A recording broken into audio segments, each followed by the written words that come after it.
El título de la enseñanza de hoy: Yo no me separo.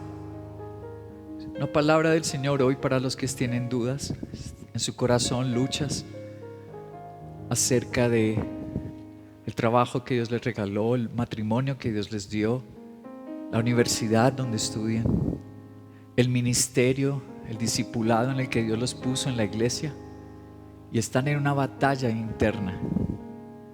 Esta es una palabra de Dios para todos nosotros, que nos va a confirmar Dios en su, como dice Romanos, su buena, agradable y perfecta voluntad. Así dice la Biblia, que la voluntad de Dios es buena, agradable y perfecta. Yo no me separo. Voy a mostrarles de qué amigos usó Dios su vida hace ya miles de años para darnos una enseñanza eterna sobre el valor de ser inseparables con Dios y con el ministerio y el llamado que Él nos hace a cada uno de nosotros.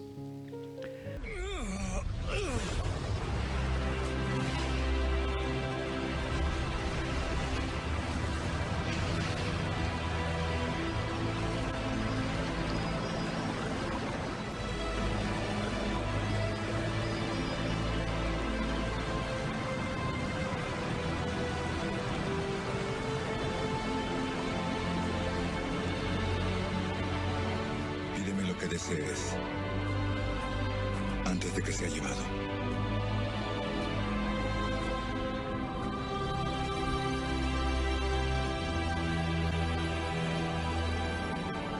Le pido que una doble porción de su espíritu sea sobre mí, profeta. Si tú presencias el momento en que fuere quitado de ti, tu pedido se concederá. Si no lo vieras, no será concedido.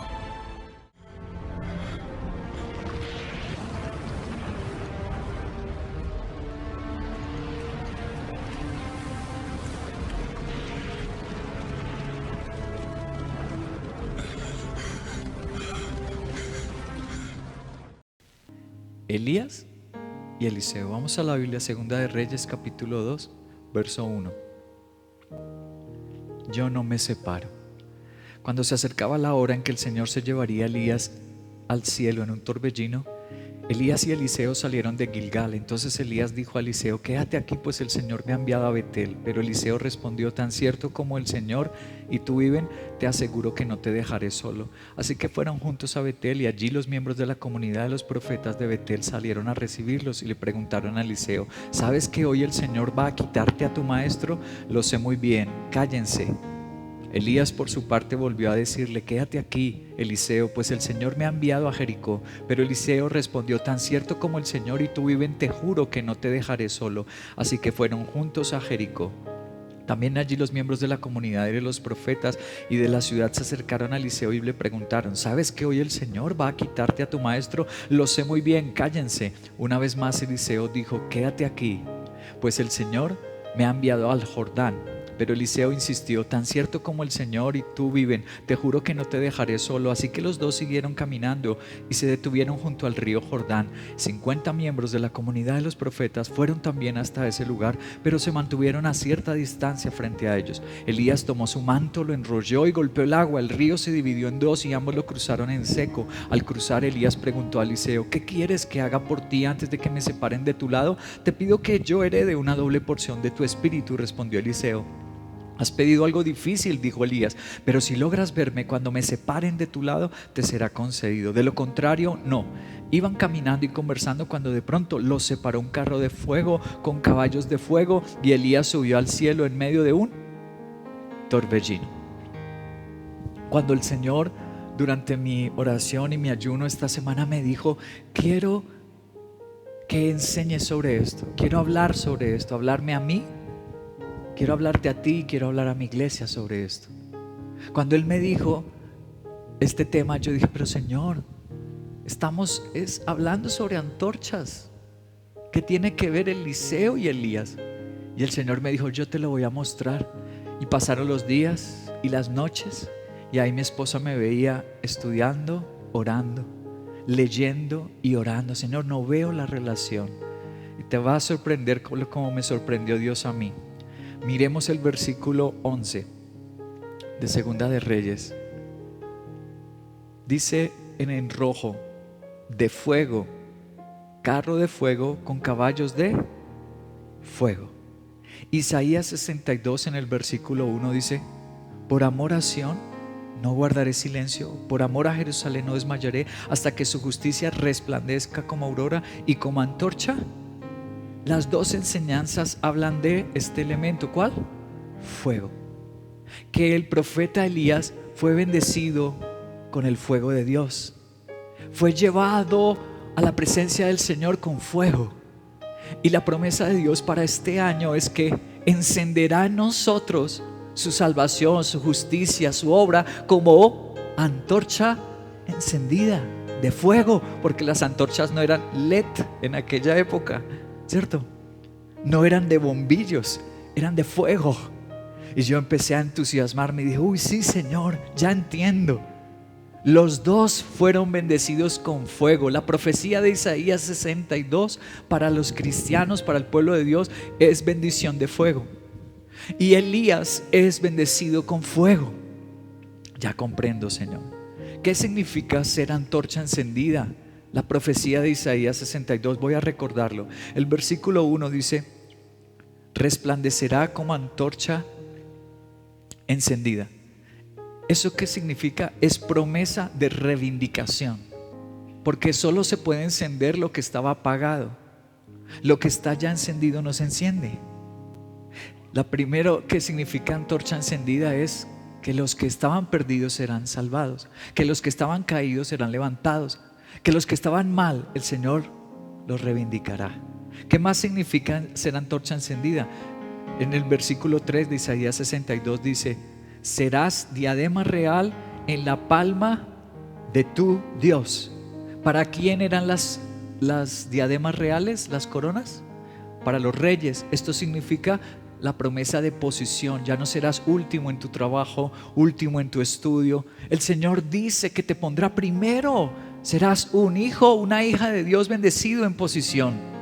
Tercero, ¿qué significa ser antorcha encendida? Versículo 4 dice: mi deleite, serás llamada mi deleite, porque el Señor se deleitará en ti. Es una promesa de comunión. Ya no será una carga orar, no será difícil orar, sino el Señor dice: será un encanto, un deleite, una fascinación. Es una promesa de comunión. ¿Qué más significa? Versículo 11 dice: su recompensa lo acompaña. ¿Qué significa que Dios trae recompensa? Significa provisión. Ser antorcha encendida es todo eso: provisión, comunión, posición. La recompensa será para esos hijos. Y el versículo 12 dice algo más: ya no te llamarán, te llamarán ciudad anhelada y nunca más abandonada. Eso significa promesa de relación, no mendigar compañía, no mendigar que alguien te quiera. Cuando tú eres una persona consagrada y obediente a nuestro Señor, no tienes que mendigar amor. Esa es la promesa para quienes antorchas encendidas. Y Dios me hizo reflexionar. Yo me puse a estudiar la vida de Elías, que está fundamentalmente en Reyes, aquí donde estamos leyendo Segunda de Reyes. Y yo me puse a estudiarla y me di cuenta: Elías no se casó, Elías no tuvo hijos, pero Elías, como dice esta promesa, le tocaba decirle: oiga, ya déjenme solo. 50 profetas detrás de él, y él que me dejen solo, y Eliseo detrás de él, y él nunca estuvo solo. Donde iba le querían hacer comida, agasajarlo. Nunca estuvo solo, no se casó, no tuvo esposa, no tuvo hijos, nunca tuvo un emprendimiento, no hizo negocios, y le sobraba la provisión. Cuando vino 3 años de hambre por la sequía en la tierra, porque no llovía, Elías, el Señor lo escondió en un arroyo de Querid y le sobraba la comida. Los cuervos le llevaban. Toda esta promesa que estamos leyendo aquí, Elías la tuvo. Wow. Dios me hizo reflexionar y me dijo: todo eso que estás leyendo en Isaías 62 lo tuvo Elías, yo se lo di. Posición: los reyes querían hablar con Elías. Los reyes querían hablar y entrevistarse con ese hombre. Wow, tuvo posición, la comunión con Dios era una delicia. Cuando lo iban a atacar, recuerdan que fueron 50 soldados a cogerlo preso porque Acab y Jezabel lo habían mandado a apresar y le dijeron: varón de Dios, el rey manda a traerlo. Y él dijo: yo soy varón de Dios. Si soy varón de Dios, que el fuego los acabe. Y vino un fuego y los quemó. ¿Ustedes recuerdan que todas esas promesas para Elías se cumplieron? Y me pregunté, ¿y Eliseo lo lograría? ¿Lo obtendría Eliseo o no lo obtendría? Vamos a verlo. Ahí en Reyes, en su capítulo 2, versículo 14 y 15 dice: golpeó el agua con el manto y exclamó: ¿dónde está el Señor, Dios de Elías?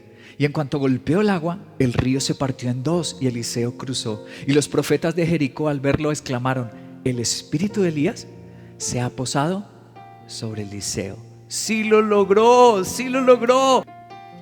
¿Cuál fue la condición que le puso el Señor a través de Elías a Eliseo? ¿Cuál fue la condición? Versículo 10 dice la condición: si logras verme cuando me separe, de lo contrario, no. Wow. La condición fue: no te puedes separar de mí.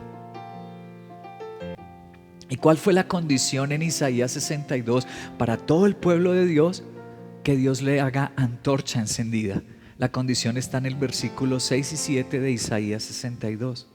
Dice así: no se den descanso, verso 6, y el 7, ni tampoco lo dejen descansar. La condición se parece, ¿cierto? Para Eliseo es: no te puedes separar. Pero para todo el pueblo de Dios en Isaías 62 es: no te des pausas espirituales, descansos en el ministerio. Me voy a tomar un tiempo. ¿Tú has oído esa frase? Todas las novias que están aburridas del intenso le dicen: tomémonos un tiempo, ¿cierto? Cuando el amor se enfría en un cristiano, en un servidor, yo escucho esas frases: me voy a dar un tiempo con el Señor.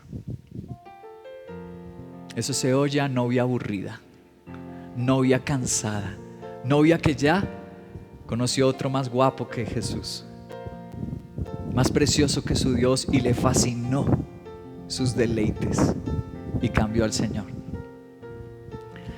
Es la misma condición. La palabra hebrea, yo quiero recordarles, en Isaías 62 la palabra hebrea es domí. Ahí la tienen en su pantalla, domí, del verbo damam. ¿Y qué significa eso? Damam, ese verbo, es no darse descanso ni detenerse. Ahora yo quiero recordarle lo que Charles Spurgeon, un teólogo increíble era este hombre, y él dijo acerca de este verbo daman, ¿qué es lo que significa? Mira cómo lo dice Spurgeon, el gran teólogo. Dice: ¿algunos de ustedes le han hecho un pedido así a un mendigo que le extiende su mano para solicitarle una limosna? ¿Le han dicho al mendigo: moléstame, bloquéame el camino, estórbame, grítame y no me dejes ir hasta que te ayude? ¿Invitó usted a ese mendigo a que lo llamara con frecuencia, mensajes de texto, WhatsApp, chat, y que no le pida cualquier cosa, sino que le haga grandes pedidos? En efecto, esto es lo que Dios dice en domio damán: presióname, insísteme, aférrate a mi fuerza, lucha conmigo. Todo esto y mucho más está incluido en esa expresión: no le den tregua o no le den descanso. Quiero mostrarles en esta enseñanza que existirán intentos de separación o de detenerse. Cuando pasen los años va a venir el cansancio y van a venir cosas en nuestro camino que van a amenazarnos con: Henry, detente. Henry, sepárate ya de la actividad pastoral, ya de esa iglesia, ver acá. Sepárate o detente. Mira lo que nos muestra esta enseñanza. Segunda de Reyes 2, versículo 2. En el versículo 2, Elías le dijo a Eliseo: quédate aquí. Le dijo en el versículo 2: quédate aquí. ¿Quién te está diciendo a ti ahora en este momento: quédate aquí, no sigas más? ¿Qué voz? ¿Qué tentación? Ahora el versículo 4. Elías por su parte volvió a decirle: quédate aquí. ¿Cuántas amenazas y cuántos intentos de separación van?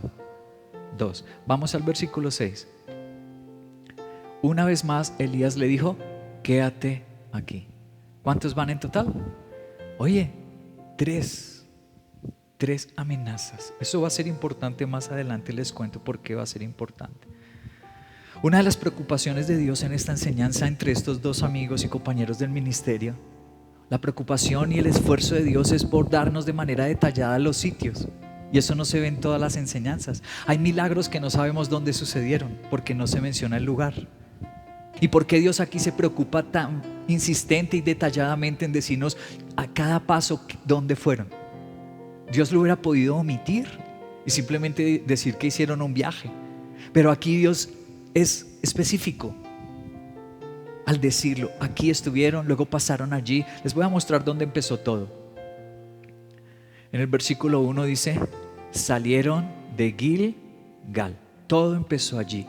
Eso es la historia de estos dos amigos para recibir el fuego y la antorcha encendida. Todo inició en Gilgal. ¿Dónde queda Gilgal? Muéstrame el mapa, hijo. Ahí lo tenemos. ¿Ven el globo rojo? El azul es el mar Mediterráneo. Jerusalén quedaba por abajo, no alcanzó a salir allí. Y tenemos a Gilgal allí en el globo rojo. Allí pasó todo. ¿Y por qué es importante para Dios que supiéramos esto? ¿Qué significa la palabra hebrea Gilgal? Aquí está la traducción: círculo de piedras. Había bastante piedra en ese lugar, pero les voy a decir por qué le llamaron círculo de piedras. Josué capítulo 4 verso 5. Josué capítulo 4 verso 5. Ellos venían de la esclavitud de Egipto. 40 años habían pasado en el desierto, en la prueba. Se habían muerto todos sus familiares de esa generación y ahora van a entrar a la tierra prometida 40 años después. Y les dijo Josué: vayan al centro del cauce del río Jordán hasta donde está el arca del Señor su Dios, y cada uno cargue en su hombro una piedra. ¿Serán cuántas? 12. Otra vez se preocupan en decirnos la cantidad. 12 piedras, una por cada tribu de Israel. Fueron 12 piedras. Ahora el versículo 19 y 20, Josué 4, 19 y 20 dice: así el día 10 del mes primero, el pueblo de Israel cruzó el Jordán y acamparon en Gilgal, al este de Jericó. Entonces Josué erigió allí las piedras que habían tomado del cauce del río Jordán. Tomaron las piedras y hicieron un altar. Esencialmente es por eso que se le llama Gilgal, círculo de piedras. ¿Cuántas piedras fueron? Muy bien, 12 piedras tomaron. Hicieron un altar. ¿Y para qué se fue el altar? Si tú lees todo el capítulo 4 y el capítulo 5 de Josué, te lo explica por qué hicieron el altar. La razón de hacer ese altar fue para sus hijos y las futuras generaciones, para que cuando vieran ese montón de piedras preguntaran: ¿por qué está ahí? Y les dijeran: para que nunca se separen del Señor, porque nos regaló esta tierra. ¡Wow! El altar era para que fuera un pueblo inseparable. Esa debe ser nuestra súplica hoy, porque mira lo que le dijo a todo el pueblo: tienen que hacer un altar de 12 piedras. ¿Para qué? Para que nunca se separen, porque el que le está dando esta tierra soy yo. Y era la verdad, ellos fueron esclavos. ¿Quién te ha dado todas las bendiciones? ¿Y qué pide de ti? Lo que pidió en esas piedras: que nunca se separen. Lo que le pidió a Elías: que no te separes. Lo que pide en Isaías 62: que no te detengas, que no te separes. Es todo lo que pide el Señor. Sí, será tan difícil la lealtad que lo único que pide es lealtad. Vamos a correr en el tiempo aproximadamente unos 1500, 1700 años hacia adelante. Después de Josué, vamos a ir a la época de Jesús. Simón, a quien di el nombre de Pedro.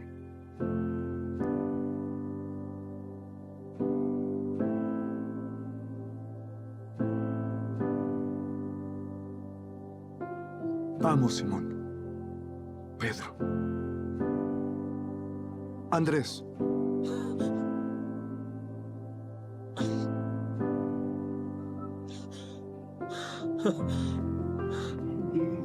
Ven.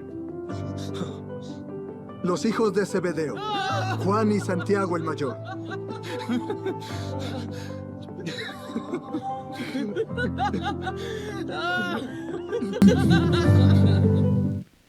Lucas capítulo 6, verso 12 y 13. dice: por aquel tiempo se fue Jesús a una montaña a orar. Pasó toda la noche en oración a Dios, y al llegar la mañana llamó a sus discípulos y escogió a 12. ¿Cuántas piedras fueron? ¡Wow! ¿Y Jesús cuántos discípulos escoge? ¡Wow! Y cuando tú lees para qué los escogió el Señor, los 4 evangelios lo dicen. Dice así la frase: para que estuvieran con Él. ¡Ah! Yo creí que los había llamado a hacer milagros. Esa era la añadidura.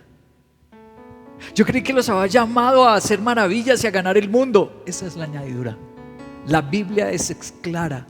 Los llamó a estar con Él.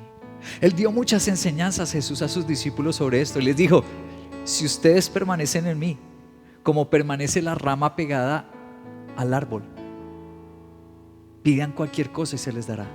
Así lo dijo el Señor. Tú lo puedes leer, Juan capítulo 15. No me estoy inventando, estoy siendo literal en el texto bíblico.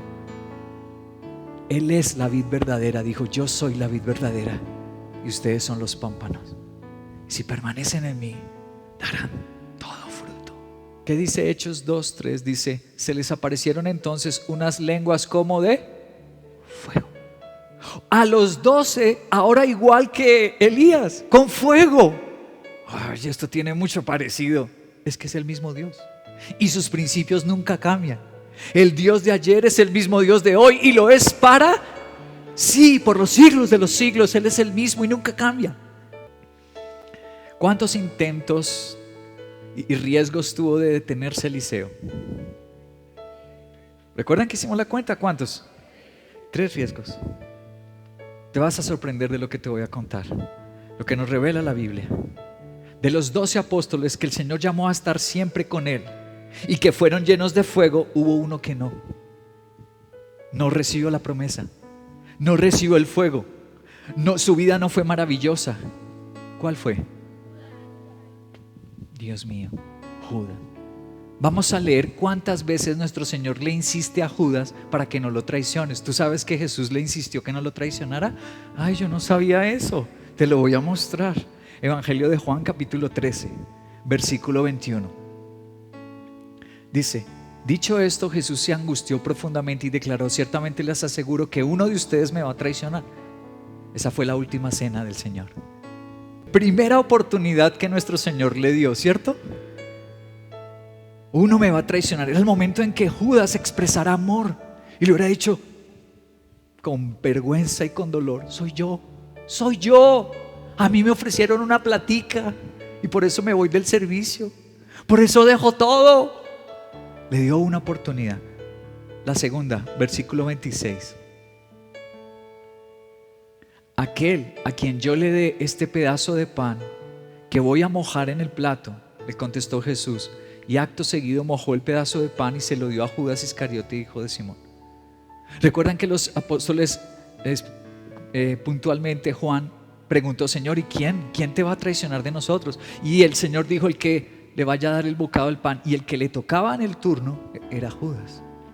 En realidad ellos no lo entendieron porque le dio el bocado a todos. Él lo partió y a todos les dio bocado, entonces no lo comprendieron. Pero Judas sabía. Ahora vamos al versículo 27. Tan pronto como Judas tomó el pan, Satanás entró en él y le dijo a Jesús: lo que vas a hacer, hazlo pronto. Ahí ya hubiera yo caído al piso llorando: Señor, soy yo. Pero él no lo hizo. Las 3 oportunidades en las que triunfó Eliseo son 3 oportunidades en las que Judas falló. Las mismas oportunidades que le dio a Eliseo se las da a Judas. Y esas mismas oportunidades nos las da Dios a todos nosotros. ¿Tú en qué número de oportunidad vas? ¿Es tu primera vez en el servicio? ¿Es tu primera vez sirviendo al Señor en un discipulado? ¿O vas por la segunda o la tercera? ¿Cuál vez vas? Por favor, quisiera rogártelo: no tires a la basura el plan de Dios. No lo eches a la borda y que se ahoguen todas las bendiciones que Dios tiene para ti. Continúa en el arca. Otra cosa que quiero mostrarte: el recorrido de Eliseo es el recorrido de todos los cristianos. ¿Sí?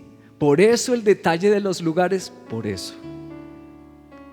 ¿Dónde empezó todo? ¿Lo recuerdas? ¿Y qué es lo más relevante que dice la Biblia que sucedió en el Gilgal? Te voy a mostrar Josué capítulo 5 versículo 12. Desde ese momento dejó de caer el maná y durante todo ese año el pueblo se alimentó de los frutos de la tierra. ¿Qué fue lo más importante que pasó en Gilgal? Se acabó el maná. ¿Cuántos años comieron maná? 40 años. Y dice la Biblia que hubo un momento, y fue en Gilgal, donde tú tienes que dejar el pasado atrás. Se murieron esa generación, la generación de quejas. Esa generación era la de la queja. Esa generación era la de que extrañaba a Egipto. Uy, pero en el mundo yo hacía y me gozaba. Y extrañan el mundo. Pero desde Gilgal el pasado muere y nace un hombre nuevo, un pueblo nuevo. Todos tenemos que pasar por un nuevo nacimiento. Si no, no vamos a ver el fuego de Dios bendecirnos. El pasado queda atrás y empezamos a vivir por fe. Eso pasa en Gilgal. Romanos capítulo 1 verso 17. De hecho, en el Evangelio, mira lo que dice a todos los cristianos. En el Evangelio se revela la justicia de Dios, que proviene de Dios, la cual es por fe, de principio a fin. Tal como está escrito, el justo vivirá por la fe. Gilgal significa que ya no dependo de Egipto, del pasado, de las amistades y de lo que hace el mundo. Ahora vivo por fe, vivo por las promesas de Dios. Eso significó Gilgal. El siguiente lugar donde ellos fueron, a ver si alguno tiene buena memoria, les voy a mostrar en el mapa cómo fue el recorrido. Después de Gilgal dice que fueron a Betel. Y de Betel, ¿lo ves en un círculo rojo a Betel? Y de Betel fueron a Jericó. ¿Observas abajo Jericó? Cerca a Gilgal queda Jericó. Primero fueron Gilgal, luego fue Betel, luego se devolvió a Jericó y luego al río Jordán. Ese fue el recorrido que Dios puso a hacer a Elías, y a Eliseo lo probó a ver si se separaba o no. ¿Qué fue lo más importante que sucedió en Betel? Génesis capítulo 28 versos 16 y 19 nos dice: al despertar Jacob de su sueño pensó, en realidad el Señor está en este lugar y yo no me había dado cuenta que Dios me estaba buscando y que me llamaba. En aquel lugar había una ciudad que se llamaba Luz, pero Jacob le cambió por nombre y le puso Betel. En Betel lo más importante es que empezó una relación con Dios, el que era pecador. Jacob era un engañador, un mentiroso, y desde Betel se encontró con Dios y empezó una relación con Dios. Y empezó a morir el engañador, el mentiroso, la vida vieja, y el pecado empezó a morir. Todos tenemos que pasar por eso. Sí. Si tú no naces de nuevo, no puedes estar listo para morir a la carne y tener una relación con Dios. Lo primero es dejar el pasado, pero lo segundo, después de dejar el mundo atrás, Egipto atrás, es que tú empiezas a tener relación con Dios. ¿Qué le dice Dios a todos los cristianos? Mira lo que dice Gálatas 5, 16 al 24. Dice: así que les digo a todos los cristianos, vivan por el Espíritu y no seguirán los deseos de la naturaleza pecaminosa. Muere Jacob y nace Israel. Los que son de Cristo Jesús han crucificado la naturaleza pecaminosa con sus pasiones y deseos. El recorrido de Eliseo es el recorrido de todo cristiano. El tercer lugar donde fueron, Jericó. ¿Qué fue lo más importante en Jericó? Josué capítulo 6 verso 20. Entonces los sacerdotes tocaron las trompetas, la gente gritó a voz en cuello, ante lo cual las murallas de Jericó se derrumbaron. Lo más importante que pasó en Jericó fue la caída de esas murallas, la primera ciudad de la tierra prometida con la que pelearon. ¿Y quién peleó esa batalla? Dios. Todo cristiano tiene que pasar, cuando está muriendo a la carne y cuando tiene una relación con Dios, lo que les viene es la batalla espiritual, porque va a haber un enemigo acosándolo. La batalla espiritual contra el enemigo. Dice Efesios 6:12: porque nuestra lucha no es contra seres humanos, sino contra poderes, contra autoridades, contra potestades que dominan el mundo de tinieblas, contra fuerzas espirituales malignas. Todo creyente tiene que pasar por su Jericó. Si tú quieres caminar con Dios, tienes que enfrentar al enemigo y saberlo reprender con la palabra de Dios, vencerlo con la palabra de Dios. Le tocó a Eliseo y nos toca a nosotros. Y el último lugar que visitaron, el Jordán, uno de los lugares más lindos que visitamos en este viaje que Dios nos regaló a mi esposa y a mí. Mira cómo es el Jordán. Wow, qué foto, ¿no? Este fue el último lugar, el Jordán. El Jordán significa las manifestaciones más maravillosas que pueda tener Dios para nuestras vidas. Ustedes observaron el primer video que mostramos. ¿Qué hizo Elías con el manto?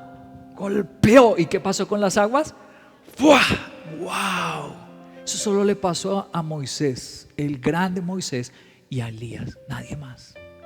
Abrir las aguas de un río o del mar, Moisés, Elías. La Biblia dice que habrán dos testigos que tienen el poder de traer fuego del cielo y de abrir las aguas, dice Apocalipsis, Moisés y Elías. Dos testigos que volverán en el tiempo de Apocalipsis, Moisés y Elías. ¡Wow! ¿Y quién lo vio? El que no se separó. Y después cuando él regresó hizo lo mismo, cogió el manto de Elías y dijo, ¿será que está conmigo o no está conmigo? Y ¡pum! Se atrevió y se abrieron las aguas. El Jordán significa cuando tú ya has peleado la batalla espiritual y no te separaste del Señor. Cuando tú ya moriste a la carne y empiezas a tener comunión con Dios y no te separaste. Cuando naciste de nuevo y dejaste el mundo y el pasado atrás, tú ya estás listo para el cuarto lugar. ¿Qué es lo que te va a esperar? Lo que has escuchado a estos pastores testificar.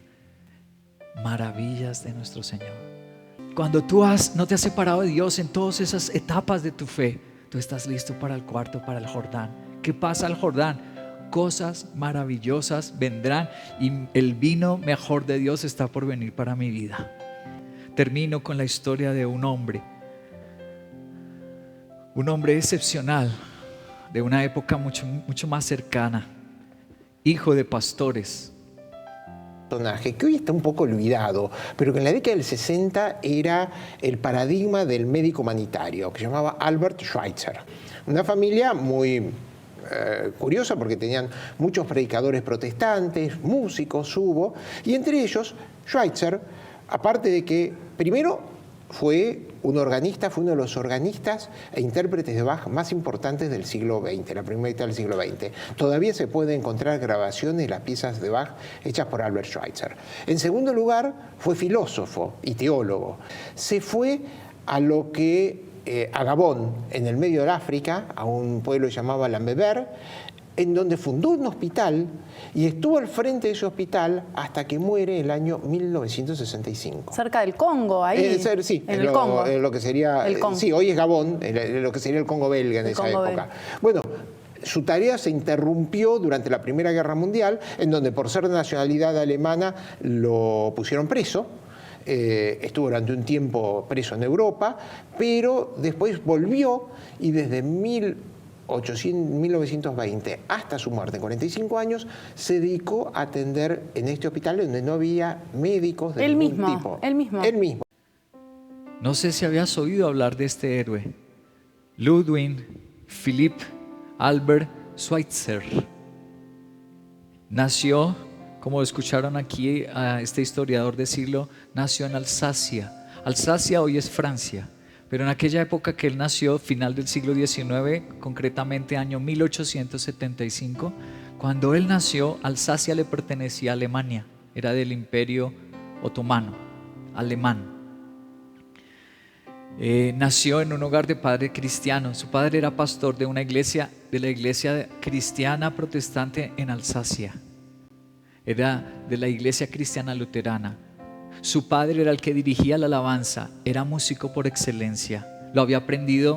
Su padre lo había aprendido de su abuelo. Su abuelo había sido también pastor de esa misma iglesia y había sido también músico extraordinario tocando el piano. Así que él, al nacer de un abuelo pastor, abuelo adorador y músico, padre pastor, músico y adorador, le correspondió a aprender desde niño el piano. y aprender el servicio de Dios. Lo mandaron a una de las mejores universidades de Europa. Muéstramela. Esa es una de las mejores, que hoy todavía es una de las mejores universidades de Europa, la Universidad de Estrasburgo. Empezó a estudiar teología allí. Escúchame, ¿cuántas personas en la universidad declinan su fe? Y a pesar de todas las dudas que él tenía, que le inyectaron en la universidad, dudas de la fe, dudas de seguir y servir al Señor, él no se separó. Aquí tenemos una de las grandes pinturas que han hecho de él, uno de los artistas más reconocidos de Europa. Hizo una pintura suya. ¿Por qué?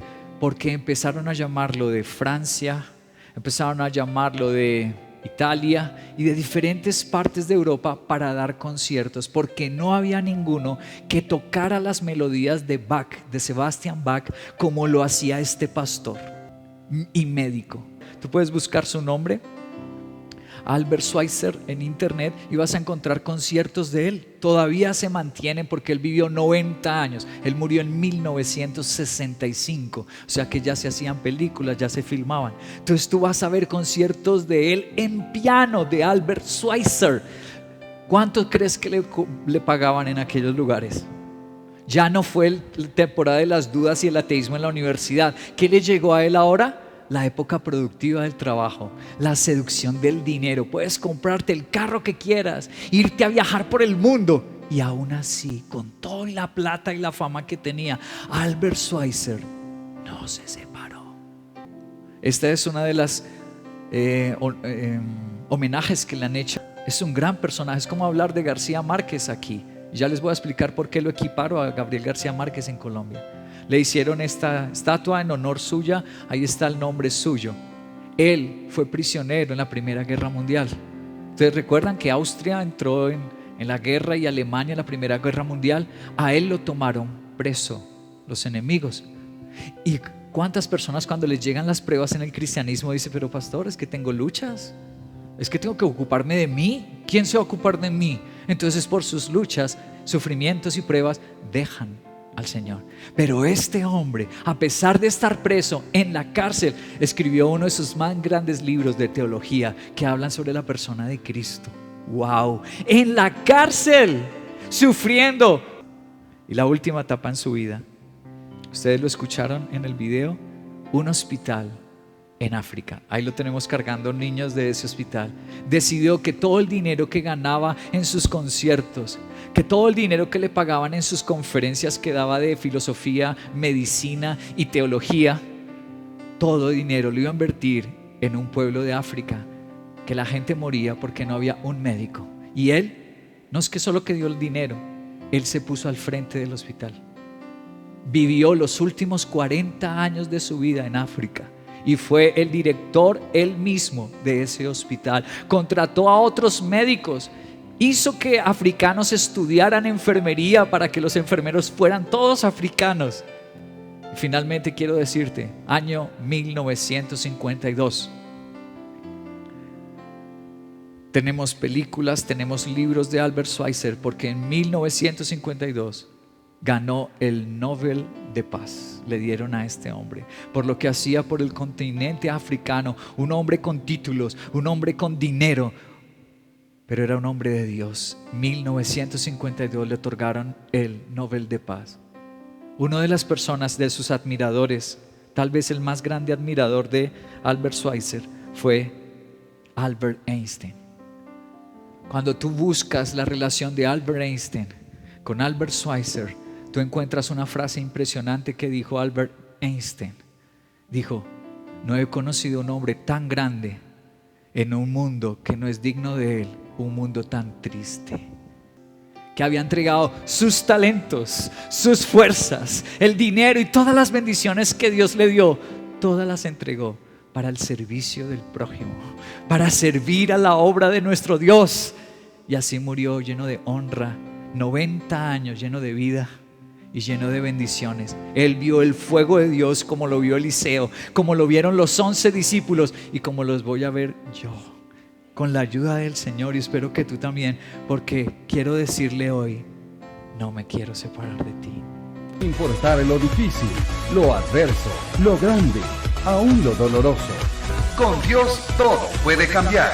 Misión Veracruz. Porque con Dios todo puede cambiar.